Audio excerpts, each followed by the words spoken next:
নমস্কার, তোমাদের সবাইকে আমি আমার চ্যানেল সিভিল ইঞ্জিনিয়ারিং বেঙ্গলিতে ওয়েলকাম জানাই। আজকে ওয়েস্ট বেঙ্গল পিএসসি দেখবে একটা খুব গুরুত্বপূর্ণ আপডেট দিয়েছে যে কোন কোন ডিপার্টমেন্টগুলোতে ভ্যাকেন্সি আছে এবং তাদের ভ্যাকেন্সি সংখ্যা কত, তার একটা কমপ্লিট ব্রেকডাউন দেওয়া হয়েছে। তো এই জিনিসটা দেওয়ার সাথে সাথে তোমাদের মনে অনেক কোয়ারিজ এসেছিলো, অনেকে ফোন করছো, অনেকে মেসেজ করছো। তো তার জন্য ভাবলাম একটা কমন ভিডিও বানিয়ে যতগুলো ডাউট আছে আমার নজরে এসছে এবং আমার মনে হয় যে এগুলো তোমাদেরও হতে পারে, সেগুলো আমি একটা ভিডিওর মাধ্যমে বলে ক্লিয়ার করে দিচ্ছি। ঠিক আছে? তো দেখো, একটা একটা করে ডাউট নিচ্ছি, বেশি বড় ভিডিও করার ইচ্ছা আমার নেই। দেখো, তারপরেও যদি কোনো ডাউট থাকে আমাকে কল বা মেসেজ করো।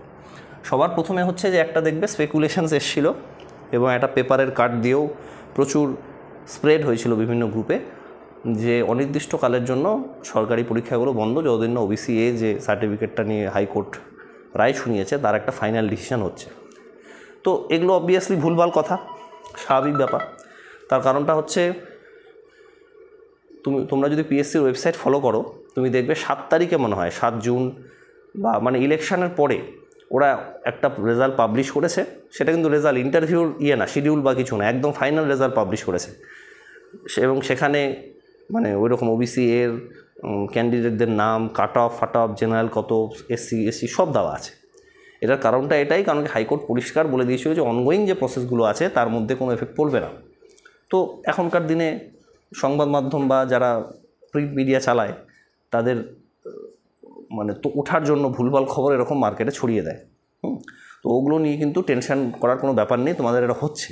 এবার দেখো, আমি যখন লাস্ট টাইম পিএসসিতে গেছিলাম তখন আমাকে এই কথাটাই বলা হয়েছিল যে যখনই মানে ভ্যাকেন্সি লিস্টটা আমরা আপলোড করে দেবো, তার মানে ধরা যেতে পারে যে খুব তাড়াতাড়ি ইন্টারভিউয়ের শিডিউলটা বেরোবে। তার মানে এটা নয় যে ওরা যেটা বলেছে সেটাই ঠিক। আমাকে যেটা বলা হয়েছিল সেটা আমি তোমাদের তখনও বলেছিলাম, পুরোনো ভিডিও গিয়ে দেখতে পারো, এখনও বলছি। মানে যখনই ওরা ভ্যাকেন্সি লিস্টে আপলোড করবে ভ্যাকেন্সি লিস্ট, তখনই একটা সম্ভাবনা আছে যে খুব তাড়াতাড়ি তোমাদের ইন্টারভিউর শিডিউল বা ডেটগুলো দিয়ে দেবে। ঠিক আছে? তার মানে এখন যেহেতু এটা আপলোড করে দিয়েছে, 852টা টোটাল সিট আছে, 852, তাহলে এটা ধরে নেওয়া যেতে পারে যে ওদের প্রসেস চলছে বা খুব মানে কাছাকাছি শেষের দিকে চলে এসছে। আচ্ছা, এবার এই লিস্টের পরেও কেউ কেউ বলেছিল যে এখানে তো লেখা আছে যে টিল ডেট যতগুলো ডিপার্টমেন্ট দিয়েছে সেই অনুযায়ী এইটা ভ্যাকেন্সি টিল ডেট। এবার এরপরে যদি পাঠায় অবভিয়াসলি তাহলে ভ্যাকেন্সিটা বাড়বে, বাট জেনারেলি চান্স খুব কম। আমরা সবাই চাই যেন বাড়ুক। মানে 852 4-5 বছর পর বেরোচ্ছে, 852 মানে কিছুই না। মানে এটাকে যদি 5 দিয়ে ভাগ করা হয় তাহলে যদি দেখা যায় 5, 6, 7, 8, 3, 5, 5, 7, 35, 0, যাই হোক মানে 170 করে ধরে নেওয়া যেতে পারে মোটামুটি পার ইয়ারে। তো 170 পার ইয়ার খুবই কম। 5 বছর পর যেহেতু বেরোচ্ছে এই সংখ্যাটা আরও একটু বাড়া উচিত ছিল। এনিওয়ে, তাও যা শোনা গেছিলো তার থেকে তো এটা অনেক বেশি। ঠিক আছে? পিডাব্লিউডির ভ্যাকেন্সিও দেখলে চলে এসছে, অনেকটা ভ্যাকেন্সি আছে, 178-এর মতো মনে হয় দেখেছিলাম। PWD public works 132। আচ্ছা, তারপরে যদি দেখো ইরিগেশান, দেখো সবচেয়ে বেশি 259 সিটস আছে। প্ল্যানিং অ্যান্ড স্ট্যাটিস্টিক্স এবার অনেক দিয়েছে, 134। প্ল্যানিং স্ট্যাটিস্টিক্স ডিপার্টমেন্ট খুব ভালো, তোমার সাইটে কাজ করতে হবে না, অফিসে বসেই কাজ করবে। প্ল্যানিং ডিপার্টমেন্ট যেহেতু বুঝতেই পারছো। এবং এখানে একটা নতুন ডিপার্টমেন্ট ট্রান্সপোর্টও দিয়েছে। ট্রান্সপোর্ট একটা ডিপার্টমেন্ট দিয়েছে যেখানে 3টে সিট আছে। কোথা থেকে বার হলো জানি না, এরকম ডিপার্টমেন্ট আমি জেনারেলি শুনিনি। তো এখন নিশ্চয়ই এইসব ডিপার্টমেন্ট সাইটে মানে যেগুলো আগে হয়তো ডেপুটেশনে নিত, এখন তারা হয়তো নিজেরাই করছে। যেমন এই সুন্দরবন অ্যাফেয়ার্স যেটা আছে, দেখবে সুন্দরবন অ্যাফেয়ার্স নীল কেন করেছে আমি তোমাকে বলি। সুন্দরবন অ্যাফেয়ার্সের যত ইঞ্জিনিয়ার আছে সব ইরিগেশন অ্যান্ড ওয়াটারওয়েজ ডিপার্টমেন্টের, মানে ডেপুটেশনে ওখানে পাঠানো হয়। তো যেহেতু ওরা জানে যে ইরিগেশন থেকে তো আমরা পেয়েই যাব, তো ওই জন্য সুন্দরবন অ্যাফেয়ার্স আলাদা করে জেনারেলি করে না তা না, এর আগের বার করেছে আমি জানি, কিন্তু না করলেও চলে যেহেতু ওরা ডেপুটেশনে নিয়ে নেয়। আমাদের এইবারই প্রচুর ইঞ্জিনিয়ারদের ডেপুটেশনে সুন্দরবন অ্যাফেয়ার্সে নিয়ে নিয়েছে, একই ধরনের কাজ তো দুজনের, সেই জন্য এটা চলে ওরকম। পিডাব্লিউ থেকেও যেমন ডেপুটেশনে অনেক জায়গায় পাঠানো হয়, তেমনি ইরিগেশন থেকেও কিন্তু ডেপুটেশনে সুন্দরবন অ্যাফেয়ার্স বা ফিশারি ডিপার্টমেন্টে পাঠানো হয়। আমাদের যে চিফ ইঞ্জিনিয়ার ছিলেন তিস্তা ব্যারেজে, তিনি ডেপুটেশনে ছিলেন অনেক দিন, চিফ ইঞ্জিনিয়ার ছিলেন ডেপুটেশনে ফিশারি ডিপার্টমেন্টে। তো এই ডিপার্টমেন্টগুলোতে পাঠানো হয়, মানে এখানে আসলে তুমি আরও অনেক ডিপার্টমেন্টে কাজ করার সুযোগ পাবে। যাই হোক, সেই কারণের জন্য হয়তো ওরা দেয়নি। আর যেটা vacancies not reported land reforms and refuse relief rehabilitation, এটা ভ্যাকেন্সি রিপোর্ট হলেও যে খুব বেশি হবে আমার মনে হয় না, মানে ভ্যাকেন্সি রিপোর্টেড হলেও যে খুব বেশি ভ্যাকেন্সি আসবে না, তো ধরে রাখো মোটামুটি এরকমই ভ্যাকেন্সি থাকবে, ঠিক আছে। তো এখন যেটা তোমাদের করা উচিত, যেহেতু ভ্যাকেন্সি বেরিয়ে গেছে, এখন ভালো করে উল্টোপাল্টা জিনিস না চিন্তা ভাবনা করে আবার পড়াশোনাটা একটু স্টার্ট করো। কারণ কি, শিডিউল দিয়ে দিলে প্রথম দিকে যারা থাকবা তারা খুব একটা বেশি সময় পাবা না, কিন্তু হ্যাঁ পরের দিকে যাদের আছে তার তো অনেক সময় থাকবে, প্রথম দিকে যাদের আছে তারা খুব একটা বেশি সময় পাবে না।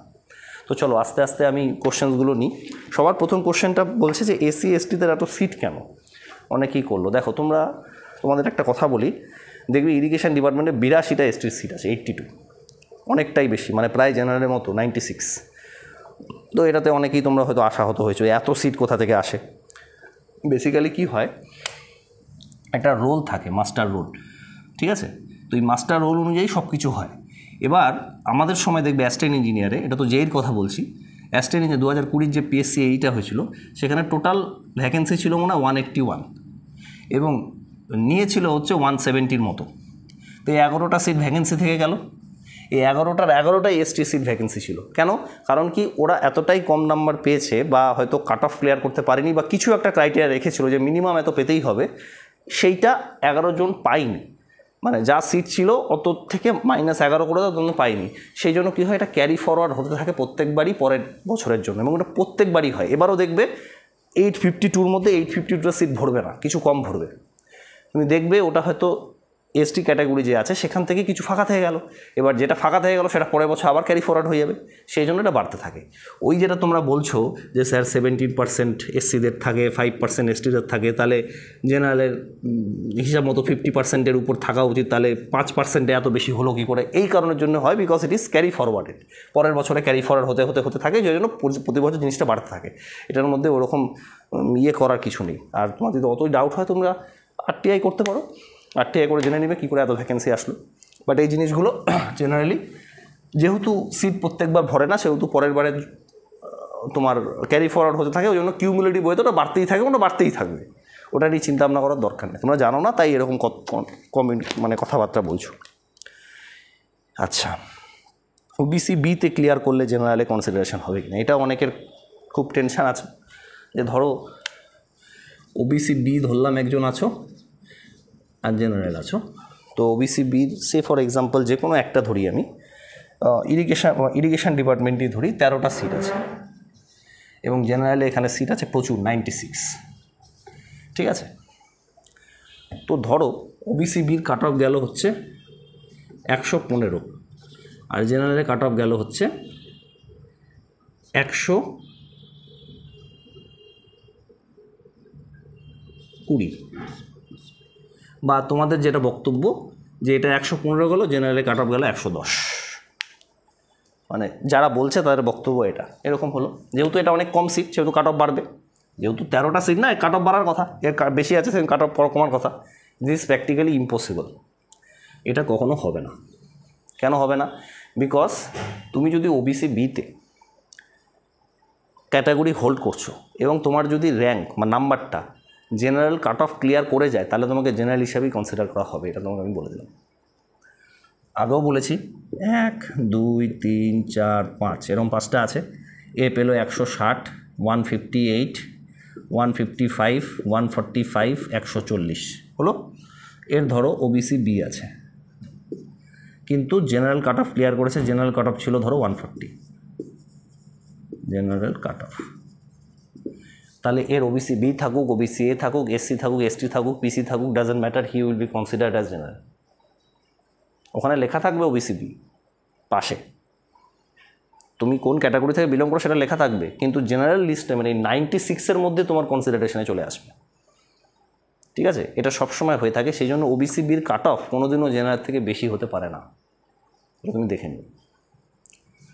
মানে ওবিসি বি হতে পারে less than equals to general cut off বলছি, এটা কখনোই বেশি হতে পারে না, সব ক্যাটাগরির ক্ষেত্রে এটা প্রযোজ্য।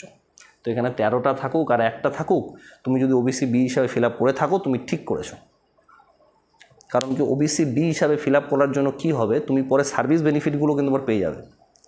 মানে ধরো তুমি এসসি আছো, তো তোমার তো প্রমোশনও আগে হবে জেনারেলদের থেকে, অবশ্যই আগে হবে, এটা জেনে রেখো।